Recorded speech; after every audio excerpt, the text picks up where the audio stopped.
ITI dictation 80 शब्द प्रति minute start. सभापति जी, मैं इस बिल का विरोधी नहीं हूँ। मैं अपने कुछ संशोधनों के साथ इस बिल का समर्थन करना चाहता हूँ। मैं कहना चाहता हूँ कि राष्ट्रीयकरण से पूर्व जिस ट्रैक्टर की कीमत 60,000 रुपये थी, राष्ट्रीयकरण के बाद उसकी कीमत दोगुनी हो गई है। जब से यह काम सरकार ने अपने हाथ में लिया है, तब से ट्रैक्टरों के दाम बढ़ गए हैं।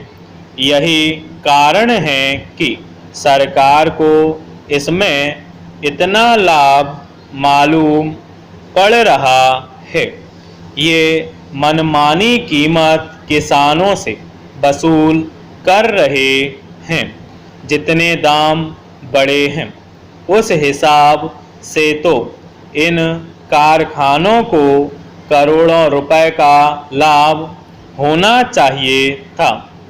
सभापति जी, माननीय सदस्य महोदय, मंत्री बनने से पूर्व जब अपना भाषण आरंभ करते थे तो बहुत तालियां बजती थीं, लेकिन मंत्री बनने के बाद हमने इनका उस तरह का भाषण नहीं सुना।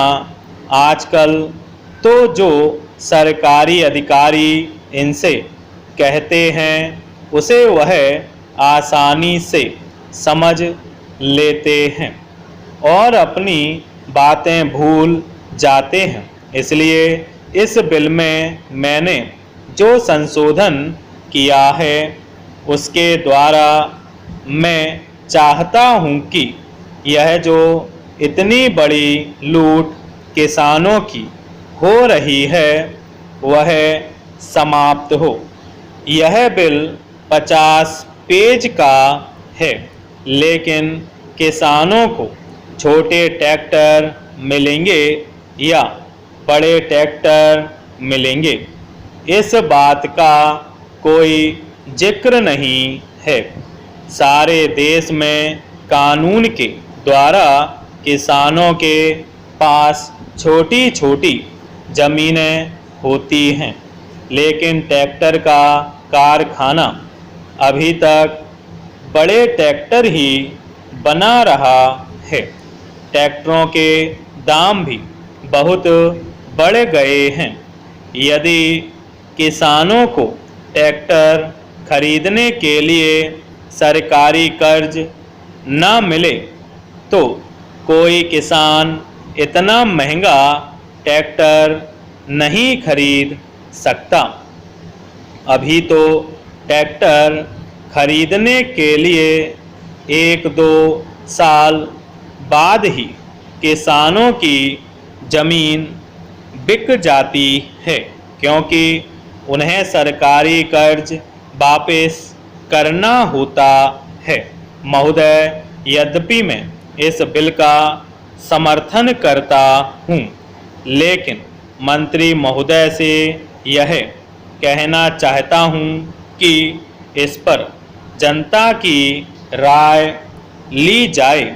इसके साथ ही ऐसा बिल भी लाया जाए जिसमें यह विवरण हो कि ट्रैक्टर महंगा होगा या सस्ता होगा और उसमें किस प्रकार का इंजन होगा। बिल में यह प्रावधान भी हो कि राष्ट्रीयकरण के बाद जो भ्रष्टाचार बढ़ गया है, उसको कैसे दूर किया जाएगा। तभी हम समझेंगे कि वास्तव में इस देश में कृषि क्रांति आने वाली है। तभी इस विधेयक की कोई सार्थकता होगी और किसानों को राहत मिलेगी।